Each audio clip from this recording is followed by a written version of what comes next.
آج الحمدللہ تراویح میں 11واں سپارہ تلاوت کیا گیا، جس میں سورہ توبہ کا بقیہ حصہ اور سورہ یونس مکمل پڑھی گئی۔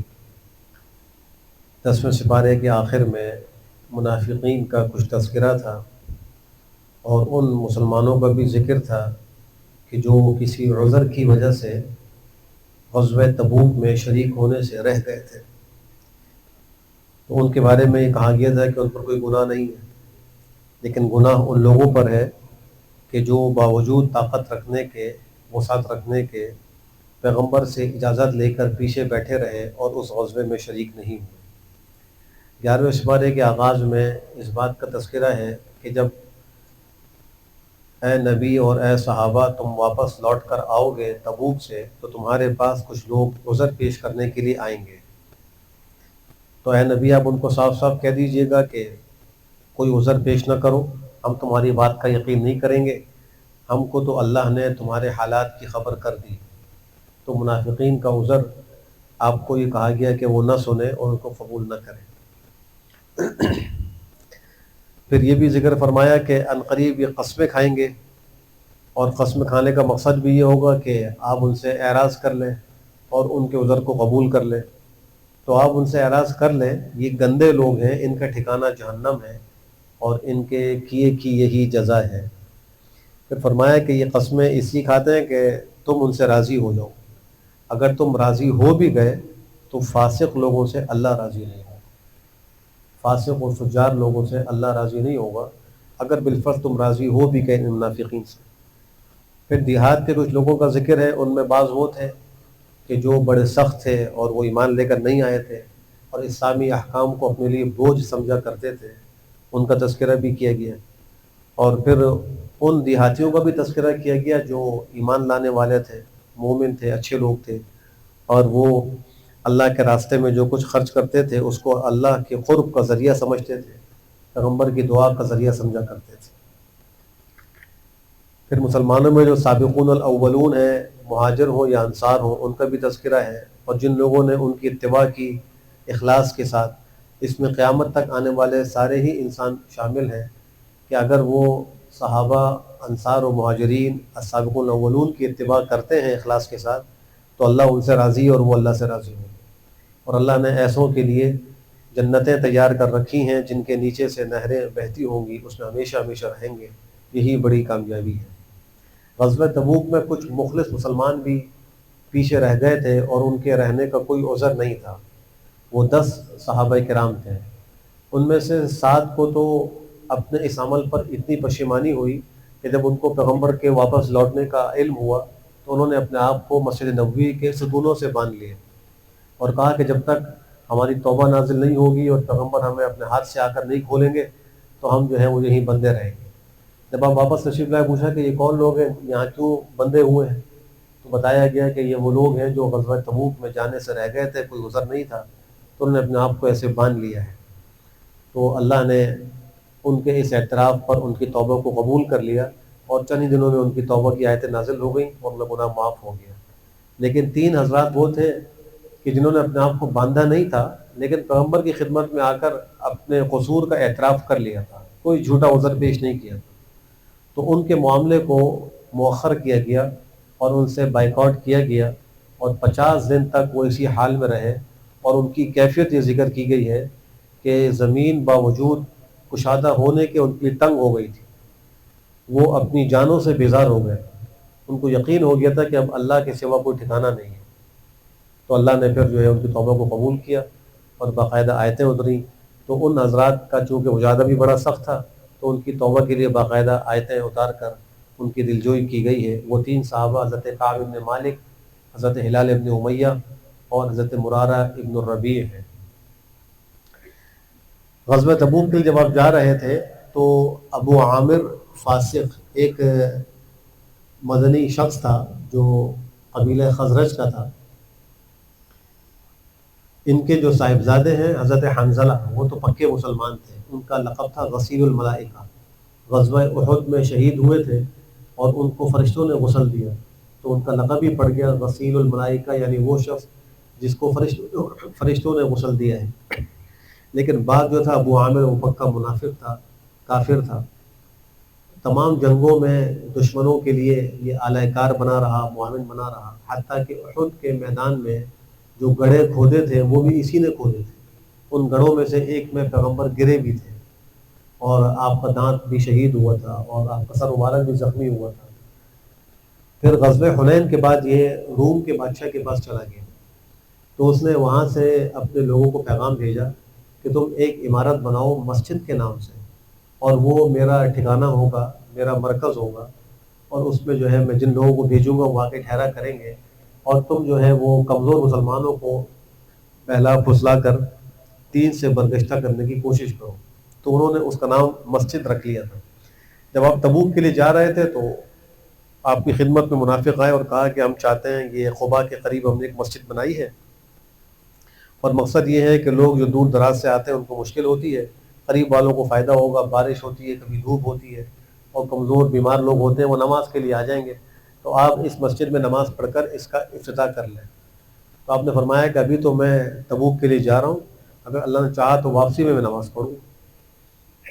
آپ تشریف لے گئے، جب واپس آئے تو راستے ہی میں ابھی ایک مقام آتا ہے ذی اوان اس کا نام ہے، وہاں پہنچے تھے کہ اللہ نے وحی اتار دی، اور اس وحی میں بتلایا گیا کہ وہ لوگ جنہوں نے مسلمانوں کو ضرر پہنچانے کے لیے مسجد بنائی، کفر کے لیے، مسلمانوں کے درمیان پھوٹ ڈالنے کے لیے، اور اس شخص کے لیے ایک پناہ گاہ بنائی جو اللہ اس کے رسول سے جنگ کرتا ہے، تو اللہ کے نبی کو یہ حکم ہوا کہ آپ اس پر نماز نہ پڑھیں، وہاں نہ جائیں، تو آپ نے 2 صحابہ کو بھیج کر اس مسجد کو منہدم کرا دیا، اس کو جلوا دیا، اور اس کو کچرا کنڈی بنا دیا گیا، تو وہ مسجد زرار کے نام سے مشہور ہوئی، یعنی وہ مسجد جو مسلمانوں کو نقصان پہنچانے کے لیے بنائی گئی تھی۔ پھر یہ بھی فرمایا کہ وہ مسجد جس کی بنیاد تقوی پر رکھی گئی ہے پہلے ہی دن سے، وہ زیادہ مستحق ہے اس بات کی کہ آپ اس میں کھڑے ہو کے نماز پڑھیں۔ اس میں چند ایسے لوگ ہیں جو پاک رہنے کو خوب پسند کرتے ہیں، اہل قبا کی اللہ نے تعریف فرمائی۔ اس سے مراد ایک قول کے مطابق مسجد قبا ہے، اور دوسرے قول کے مطابق مسجد نبوی ہے کہ ان کی بنیادیں تقوی کی بنیاد پر رکھی گئی تھی، اور ان میں آپ کو نماز پڑھنے کا حکم دیا گیا۔ اہل قبا کی جب یہ تعریف آئی تو آپ نے ان سے پوچھا کہ تم لوگ کیا عمل کرتے ہو، کیسی پاکی حاصل کرتے ہو؟ تو انہوں نے کہا کہ ہم جو ہے وہ جب استنجا کرتے ہیں تو پہلے ڈھیلے اور پتھر استعمال کرتے ہیں، پھر اس کے بعد پانی استعمال کرتے ہیں، تو اچھے طریقے سے ہم استنجا کرتے ہیں، چونکہ ہمارے پڑوس میں یہود ہیں، وہ استنجا کے اندر پانی استعمال کرتے ہیں، تو ان کو دیکھ کر ہم بھی استعمال کر رہے ہیں۔ تو آپ نے فرمایا کہ تم یہ بہت اچھا کرتے ہو، اور اللہ نے تمہاری اسی بنیاد پر تعریف کی ہے۔ تو استنجا خوب اچھے طریقے سے کرنا چاہیے، اور پیشاب کے جو قطرات ہیں ان سے بھی پاکی حاصل کرنی چاہیے۔ اگر پاکی حاصل نہیں کی اور بعد میں وہ قطرہ نکلا تو وضو بھی ٹوٹے گا اور کپڑا بھی ناپاک ہوگا۔ تو اچھی طریقے سے استنجا کرنا چاہیے۔ بہت سے لوگ اس میں کوتاہی کرتے ہیں اور استنجا صحیح نہیں کرتے۔ حدیث شریف کے منہ سے جو پیشاب کی چھینٹوں اور قطروں سے نہ بچے تو اس کے لیے قبر کے عذاب کی وعید ہے۔ آپ نے فرمایا کہ استنزہوا من البول فإن عامۃ عذاب القبر منہ، کہ تم جو ہے وہ پیشاب سے بچو، اس لیے کہ عام عذاب قبر اسی وجہ سے ہوتا ہے، پیشاب کی چھینٹوں سے نہ بچنے کی وجہ سے عذاب قبر ہوتا ہے۔ پھر اہل ایمان کو یہ بھی خطاب ہے کہ تم اللہ سے ڈرو، اور اللہ کے جو سچے اور نیک بندے ان کے ساتھ رہو۔ اللہ والوں کی صحبت بھی بہت ضروری ہے، عمل کی اصلاح کے لیے، باطن کی اصلاح کے لیے، تزکیہ نفس کے لیے نیک صحبت میں جانا بہت ضروری ہے۔ غزوہ تبوک میں جب نہ جانے والوں پر وعید آئی اور تنبیہ آئی تو اس کے بعد صحابہ کی کیفیت یہ ہوئی کہ جب کسی غزوے کی یا لڑائی کی نوبت آتی تو سب کے سب نکل کھڑے ہوتے۔ تو اللہ کی طرف سے یہ آیت اتری کہ مومنوں کو یہ نہیں چاہیے کہ وہ سب کے سب نکل جایا کریں، بلکہ کچھ پیغمبر کے ساتھ شہر میں رہیں، کچھ چلے جائیں، تاکہ پیغمبر پر جو قرآن کریم کی آیتیں اتر رہی ان کو وہ سیکھ لیں اور بعد میں آنے والوں کو سکھائیں، تو اس طرح سب کو فائدہ پہنچے گا۔ تو پھر باقاعدہ ان کو اس کے لیے بھی پابند کیا گیا کہ دین میں سمجھ حاصل کرنے کے لیے ایک گروہ پیغمبر کے ساتھ ہی رہا کریں۔ اہل ایمان کو حکم ہے کہ تم اپنے پاس والوں سے قتال کرو، اور چاہیے یہ کہ وہ کافر تمہارے اندر سختی پائیں، یعنی کافر تم کو سخت پائیں، ان پر سختی کرو، پہلے قریب والوں سے قتال کرو، پھر اس کے بعد والوں سے کرو، اس طرح بالترتیب قتال کرو۔ سورہ توبہ کی آخری جو آیات آئیں ان میں نبی کریم صلی اللہ علیہ وآلہ وسلم کی صفات کا تذکرہ ہے کہ وہ مومنوں پر بڑے ہی حریص ہیں اور ان کی مشقت پیغمبر پر بڑی گراں گزرتی ہے، یعنی اپنی امت کو مشقت میں نہیں دیکھ سکتے، لیکن امت کا حال یہ ہے کہ وہ پیغمبر کی سنتوں کا جنازہ نکال رہے ہیں، پیغمبر کے احکام کو پس پوچھ ڈال رہے ہیں۔ خود پیغمبر کا یہ حال ہے کہ وہ امت کے لیے رو رہے ہیں، تڑپ رہے ہیں، سجدوں میں اللہ کے آگے رو رہے ہیں۔ کل قیامت کے میدان میں جب عرش قائم ہوگا تو اس کے آگے سجدہ ریز ہو کر بھی اللہ سے اپنی امت کے لیے آپ سوال کریں۔ سارے انبیاء جب نفسی نفسی کہہ رہے ہوں گے اس وقت آپ امتی امتی پکار رہے ہوں گے۔ تو ایسے رحمت للعالمین شفیق نبی کی سنتوں کے ساتھ یہ مذاق انتہائی نامناسب ہے جو آج امت کر رہی ہے۔ ہمیں اپنے طرز عمل پر غور کرنا چاہیے اور پیغمبر کی سنتوں کی طرف لوٹ کر آنا چاہیے۔ جو آخری آیت ہے اس کے فضائل میں یہ بات ذکر کی ہے کہ جو شخص صبح و شام 7 دفعہ اس آیت کو پڑھ لے، حسبی اللہ لا الہ الا ہو علیہ توکلت وہو رب العرش العظیم، تو اللہ اس کے کاموں کے لیے کافی ہو جاتا ہے، اس کو کوئی مشقت نہیں ہوتی۔ چھوٹی سی آیت ہے اور بالکل آخری آیت ہے سورۃ توبہ کی، اس کو یاد کر لیجیے، صبح بھی 7 دفعہ پڑھ لیں اور شام کو بھی 7 دفعہ پڑھ لیں تو اللہ کاموں کی کفایت فرمائیں گے۔ اس کے بعد سورہ یونس ہے، مکی صورت ہے۔ اس صورت کو یونس اس لیے کہتے ہیں کہ اس میں حضرت یونس علیہ السلام اور ان کی قوم کا قصہ موجود ہے۔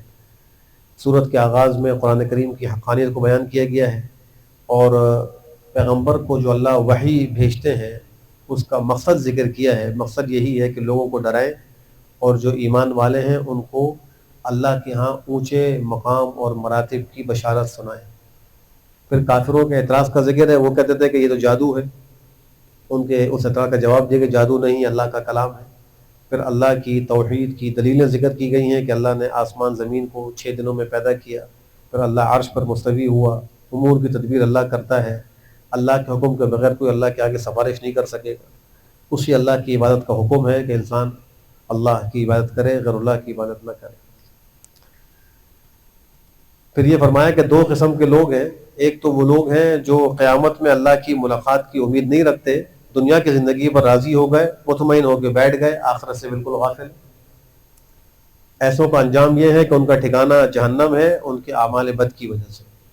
اور دوسری قسم کے لوگ وہ ہیں جو ایمان لائے، نیک عمل کیے، تو ان کے ایمان کی بدولت اللہ ان کو ہدایت کرتا رہتا ہے اور ان کا انجام یہ ہوگا کہ ان کے نیچے نہریں بہیں گی، جنات النعیم میں وہ ہوں گے اور اس میں ان کی دعا سبحانک اللہم ہوگی۔ لکھا ہے مفسرین نے کہ جب کسی جنتی کو کوئی خواہش ہوگی تو وہ کہے گا سبحانک اللہم اور اس کی خواہش پوری کر دی جائے گی، اور جو آخری ان کی بات ہوگی وہ ہوگی الحمدللہ رب العالمین۔ تو بس جنت میں شکر اور اللہ کی حمد کی عبادت یہی ہوگی اور اس کے علاوہ کوئی اور عبادت نہیں ہے، وہاں نماز نہیں، روزہ نہیں، وہاں تو صرف انسان کے لیے نعمتیں ہی نعمتیں ہیں۔ پھر یہ بھی فرمایا کہ جب ان لوگوں کے سامنے ہماری آیتیں پڑھی جاتی ہیں تو جو لوگ آخرت کی ملاقات کی امید نہیں رکھتے تو وہ کہتے ہیں کہ اس کے علاوہ کوئی اور قرآن لے آؤ یا اس کو تبدیل کرو، اس لیے کہ اس قرآن کے اندر ہماری جو ہے وہ برائیاں ہیں اور ہمارے بتوں کی برائیاں ہیں، ہم اس کو نہیں مان سکتے، کوئی اور قرآن لے کر آؤ۔ وہ جواب دیا گیا کہ میں تو وحی الہی کا متبع اور اس پہ چلنے والا ہوں، اور اگر میں پروردگار کی نافرمانی کروں تو مجھے بڑے دن کے عذاب کا ڈر ہے، میں تو ایسا نہیں کر سکتا، بلکہ جو مجھے وحی ہوتی ہے میں تو وہی تم کو پہنچاتا ہوں، اس میں کوئی تغیر و تبدل نہیں کرتا۔ پھر فرمایا کہ جو لوگ نیک عمل کرنے والے ہیں ان کے لیے بھلائی بھی ہے، یعنی ان کو نیکی کا بدلہ بھی دیا جائے گا اور مزید اور انعام بھی ہے، اور وہ انعام کیا ہے؟ محسن نے لکھا ہے کہ اس سے مراد ہے اللہ کا دیدار، جو عظیم ترین نعمت ہے، اللہ ہم سب کو نصیب فرمائے۔ اہل جنت کو جنت میں اللہ کا دیدار ہوگا، وہ کیا عالم ہوگا، اس وقت جنتی سب نعمتوں کو بھول جائیں گے چونکہ خالق جنت کو دیکھ رہے ہوں گے۔ جب خالق جنت کو دیکھیں گے تو نعمتیں دوسری کہاں یاد رہیں گی۔ پھر اللہ سبحانہ وتعالیٰ نے دوبارہ اپنی قدرت پر دلائل قائم کرنے کا سلسلہ شروع فرمایا، کہا تمہیں آسمان زمین سے روزی کون دیتا ہے، تمہارے کانوں آنکھوں کا کون مالک ہے، مردہ سے زندہ کو اور زندہ سے مردہ کو کون نکالتا ہے، اور کاموں کی تدبیر کون کرتا ہے؟ تو اللہ فرما رہے ہیں یہ کہیں گے اللہ، یہ اللہ ہی کرتا ہے۔ تو نبی کہہ دیجیے تم ڈرتے نہیں ہو صلی اللہ علیہ وسلم، اقرار بھی کرتے ہو کہ سارے کام کرنے والا اللہ ہے، پھر اس سے ڈرتے بھی نہیں۔ تو عجیب بات ہے، آپ دیکھیں آج مسلمانوں کا جو حال ہے قرآن کو مانتے ہیں سود لیتے ہیں، قرآن کو مانتے ہیں جھوٹ بولتے ہیں، قرآن کو مانتے ہیں رشوت لیتے ہیں، قرآن کو مانتے ہیں ماں باپ کی نافرمانی کرتے ہیں، قرآن کو مانتے ہیں نمازیں ترک کرتے ہیں، قرآن کو مانتے ہیں اللہ کے ساتھ جو ہے وہ غلط قسم کے عقائد رکھتے ہیں۔ تو یہ قرآن تو سارا اس کے خلاف کہہ رہا ہے۔ ایک طرف ایمان بھی ہے قرآن پر، دوسری طرف عمل کا حال یہ ہے کہ بالکل اس کے الٹ چل رہے ہیں۔ خواتین ہیں تو ان سے بھی پوچھیں، قرآن کو مانتی ہیں پردہ نہیں کرتی، نماز پڑھ رہی ہوں گی، زکوٰۃ دے رہی ہوں گی، لیکن پردہ نہیں کریں گی۔ اور جن گھروں میں کچھ پردہ بھی ہے تو وہ گھر کے نامحرموں سے پردہ نہیں، باہر والوں سے پھر بھی کچھ بعض لوگ پردہ کر لیتے، لیکن گھر میں بھی نامحرم ہوتے ہیں، جیسے خالہ زاد، ماموں زاد، چچا زاد، دیور، جیٹھ، یہ سارے وہ ہیں کہ جن سے انسان کا پردہ ہے۔ خواتین تو ان سے پردہ ہے لیکن وہ پردہ نہیں کرتے۔ تو اللہ کی کتاب کو بھی مانتے ہیں، اللہ کے نبی کو بھی مانتے ہیں، لیکن ان کے احکام پر عمل نہیں کرتے ہیں۔ یہ عجیب طرز عمل ہے جو قابل اصلاح ہے۔ پھر فرمایا کہ اے نبی آپ کہہ دیجئے، کیا تمہارے شریکوں میں کوئی ہے جو پیدا کر سکے اور پھر جو ہے وہ دوبارہ زندہ کرے، پہلی دفعہ پیدا کرے پھر دوبارہ زندہ کرے؟ ہرگز ایسا کوئی نہیں ہے۔ اے نبی کہہ دیجیے اللہ ہی وہ ہے جو اولاً پیدا کرتا ہے پھر دوبارہ وہی لوٹائے گا، تم کہاں الٹے پھرے چلے جا رہے ہو؟ پھر فرمایا کون ہے تمہارے شرکاء میں سے ایسا جو حق کی رہنمائی کرے؟ اے نبی آپ کہہ دیجیے اللہ ہی حق بتلاتا ہے۔ کیا وہ ذات جو حق کی رہنمائی کرے اس بات کی زیادہ حقدار ہے کہ اس کی بات مانی جائے، یا وہ جو خود ہدایت پر نہیں ہے یہاں تک کہ اس کو راہ بتلائی جائے، راستہ سمجھایا جائے؟ جو خود صحیح راستے پر نہیں ہے وہ کیسا عبادت کا مستحق ہو سکتا ہے؟ اب یہ بت ہیں جن کو انہوں نے معبود بنایا ہوا تھا، یہ تو اپنے سے ضرر دور نہیں کر سکتے تو کسی اور سے کیا ضرر کو دور کریں گے؟ پھر اس کے بعد یہ فرمایا کہ بعض لوگ ایسے ہیں جو آپ کی طرف کان لگا کے تو سنتے ہیں لیکن دل سے نہیں مانتے کہ آپ بہروں کو سنا سکتے ہیں، وہ کچھ عقل نہ رکھتے ہوں۔ بعض وہ ہیں جو آپ کو دیکھتے رہتے ہیں کہ آپ اندھوں کو راستہ بتلا سکتے ہیں اگرچہ وہ کچھ دیکھتے نہ ہوں۔ یہ مشرکین کا حال تھا کہ آپ کا کلام بھی سنتے تھے لیکن عمل نہیں کرتے تھے، قبول نہیں کرتے تھے۔ ان کو اللہ بہرا کہہ رہا ہے کہ یہ بہرے ہیں، کانوں سے سن نہیں سکتے، یعنی حقیقت نہیں سن سکتے، ویسے تو سنتے ہیں، سماعتیں موجود ہیں، اور ایسے ہی پیغمبر کو سامنے دیکھ رہے ہیں، وحی الہی کا نزول ہو رہا ہے وہ بھی دیکھ رہے ہیں، معجزات بھی دیکھ رہے ہیں، لیکن ایمان لے کر نہیں آتے۔ تو فرمایا کہ یہ اندھے ہیں، ویسے تو ان کی آنکھیں موجود ہیں لیکن ان آنکھوں سے حق کو نہیں دیکھ رہے کہ اس کو قبول کر لیں۔ پھر تمام انسان کو خطاب کر کے یہ فرمایا کہ تمہارے پاس نصیحت آ چکی ہے تمہارے پروردگار کی طرف سے، اور شفا ہے سینوں کے امراض کے لیے، ہدایت ہے اور رحمت ہے ایمان لانے والوں کے لیے۔ یہ قرآن کریم کی صفات کا بیان ہے۔ قرآن کریم وعظ کی کتاب بھی ہے، اس میں نصیحت ہے، اور یہ دلوں کے امراض کی شفا بھی ہے، جسمانی امراض کے لیے بھی شفا ہے۔ مفسرین کی رائے یہی ہے کہ روحانی جسمانی دونوں قسم کے امراض کا علاج قرآن کریم کے اندر ہے، اور جو مانتے ہیں ان کے لیے ہدایت بھی اور رحمت بھی ہے، اور جو نہیں مانتے تو ان کے لیے قرآن کریم تو ایک عام سی کتاب ہے، جیسے مشرکین ہیں، یہود و نصارہ ہیں۔ اللہ کے قرآن کریم کی تاثیر اپنی جگہ موجود ہے، ان لوگوں نے اپنے دل کے برتن کو گندا کر دیا، اس وجہ سے وہ اس کو قبول نہیں کر پاتے۔ پھر فرمایا کہ اللہ کے فضل و رحمت پر لوگوں کو خوش ہونا چاہیے، اور یہ بہتر ہے اس سے جس کو لوگ جمع کر رہے ہیں، دنیا کے مال سے یہ بہتر ہے۔ اور وہ اللہ کا فضل کیا ہے؟ دین اسلام ہے، پیغمبر کی ذات ہے، قرآن کریم ہے، یہ سب اللہ کا فضل، اس کی رحمت ہے۔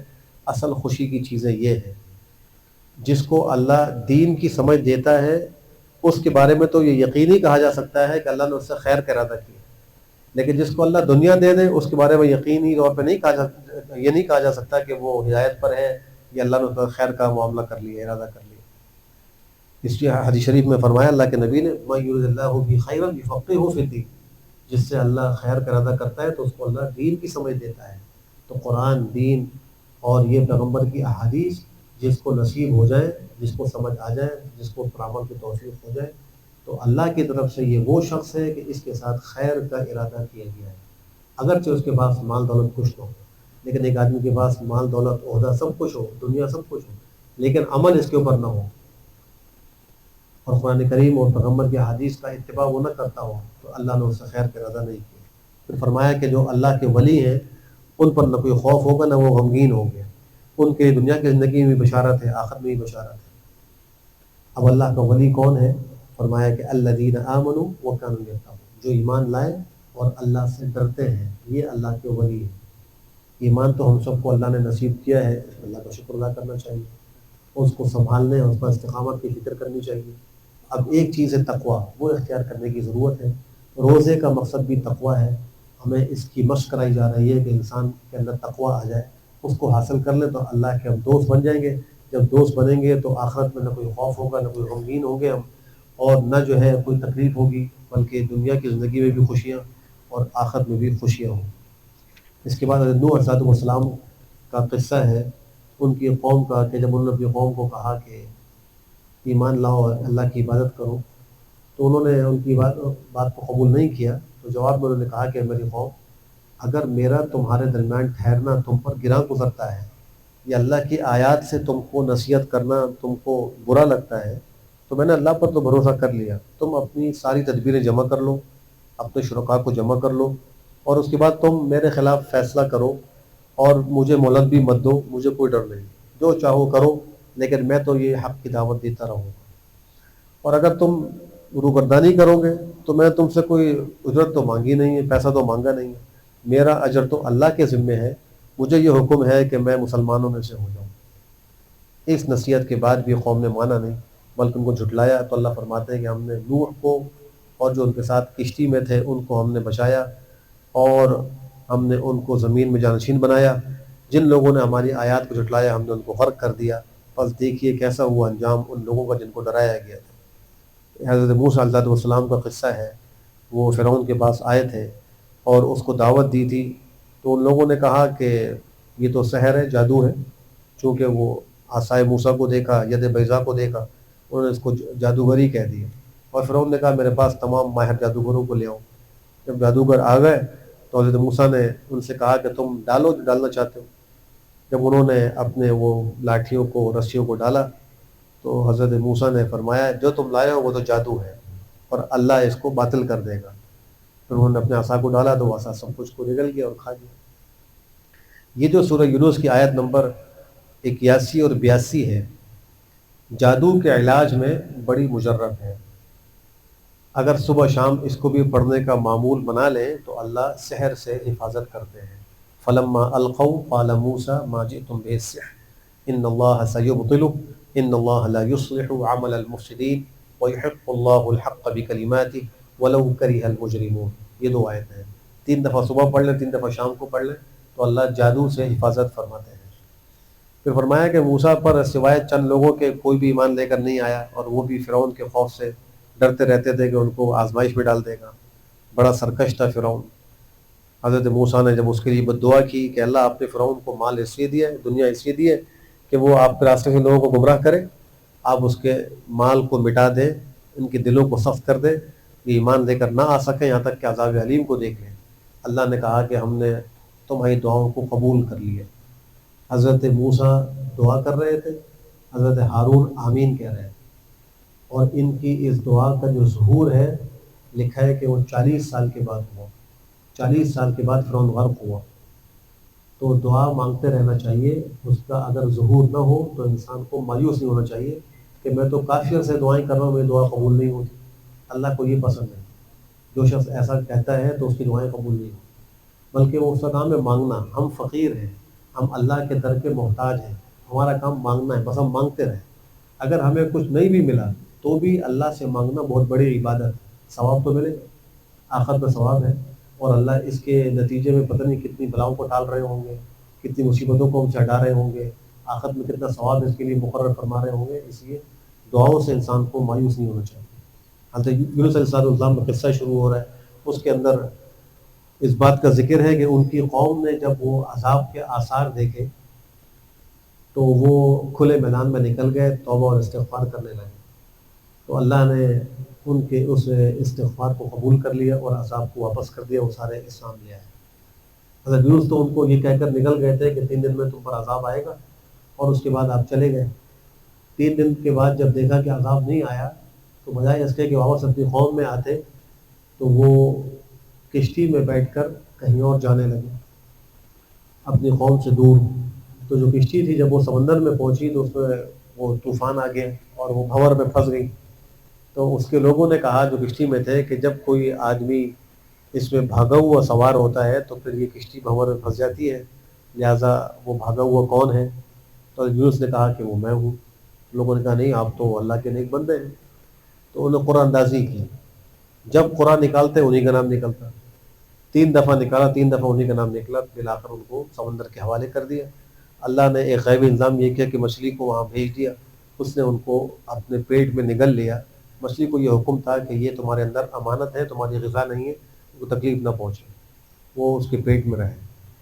تو اب یہاں بعض مفسرین نے، جیسا کہ مودودی صاحب ہیں، انہوں نے اپنی تفسیر میں لکھ دیا کہ حضرت یونس علیہ السلام نے اپنے رسالت کے فریضے کی ادائیگی میں کوتاہی کی، جس کے نتیجے میں ان کو یہ سزا ملی۔ حالانکہ یہ بات بالکل غلط ہے، انبیاء کی عصمت کے عقیدے کے خلاف ہے۔ انبیاء کے بارے میں ہمارا عقیدہ یہ ہے کہ وہ گناہ سے معصوم ہے۔ اگر کوئی نبی اپنی رسالت کے فریضے سے ہی کوتاہی کرے تو اس پر اعتماد کیا ہوگا؟ نبی پر تو اعتماد کیے بغیر آگے معاملہ چل ہی نہیں سکتا۔ تو کوئی بھی نبی اپنی رسالت کی ذمہ داریوں میں کوئی کوتاہی کر ہی نہیں سکتا، اس سے کوتاہی نہیں ہو سکتی۔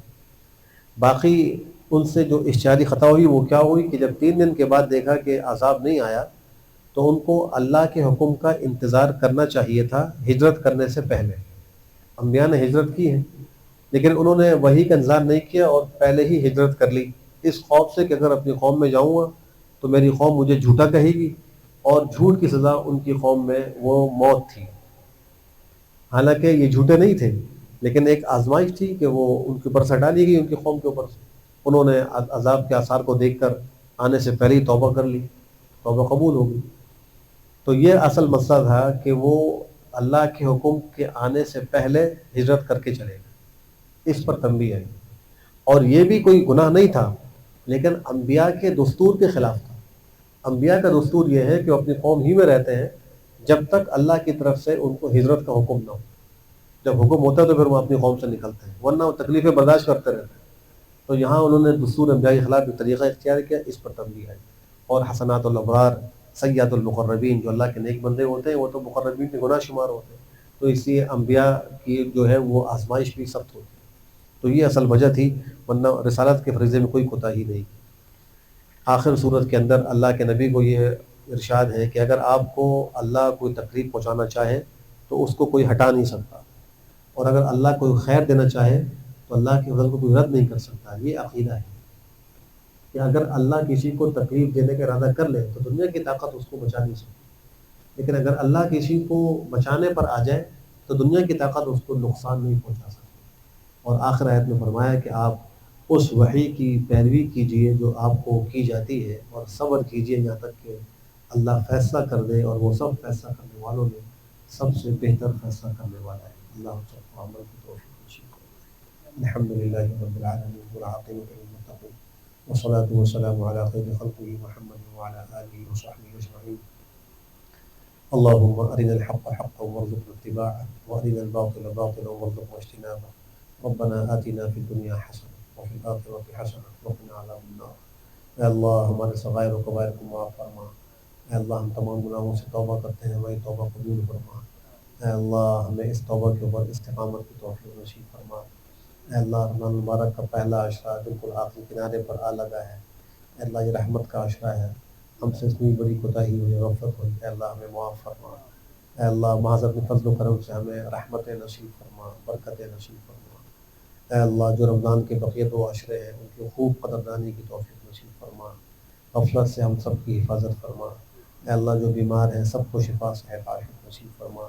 اے اللہ جو ہمارے مرحومین ہیں ان کی کامل مغفرت فرما۔ اے اللہ ہم سب کو مرنے سے پہلے آخرت کی خوب تیاری کی توفیق نصیب فرما۔ اے اللہ جو پریشان حال ہیں ان کی پریشانی کو دور فرما۔ اے اللہ جو کسی مشکل اور مصیبت میں ہے ان کی مصیبتوں کو آسان فرما، مشکلات کو دور فرما۔ اے اللہ مظلوم مسلمانوں کی مدد فرما، بالخصوص اہل فلسطین، اہل غزہ کی مدد فرما۔ اے اللہ فرشتوں سے ان کی مدد فرما۔ اے اللہ رحم الراحمین ان کی مشکلات کو آسان فرما۔ اے اللہ ظالموں کے ظلم سے ان کو نجات نصیب فرما۔ مسجد اقصیٰ کو، بیت المقدس کو اے اللہ آزاد فرما۔ اے اللہ رحم الراحمین جو مانگا ہے وہ بھی عطا فرما، جو نہیں مانگا مانگنا چاہیے تھا بے مانگے ہم سب کو نصیب فرما۔ ہماری دعاؤں کو محض اپنے فضل و کرم سے قبول فرما۔ سبحان ربك رب العزة عما يصفون وسلام على المرسلين والحمد لله رب العالمين وصلى الله وسلم على خير خلقه محمد وعلى آله وصحبه أجمعين برحمتك يا أرحم الراحمين.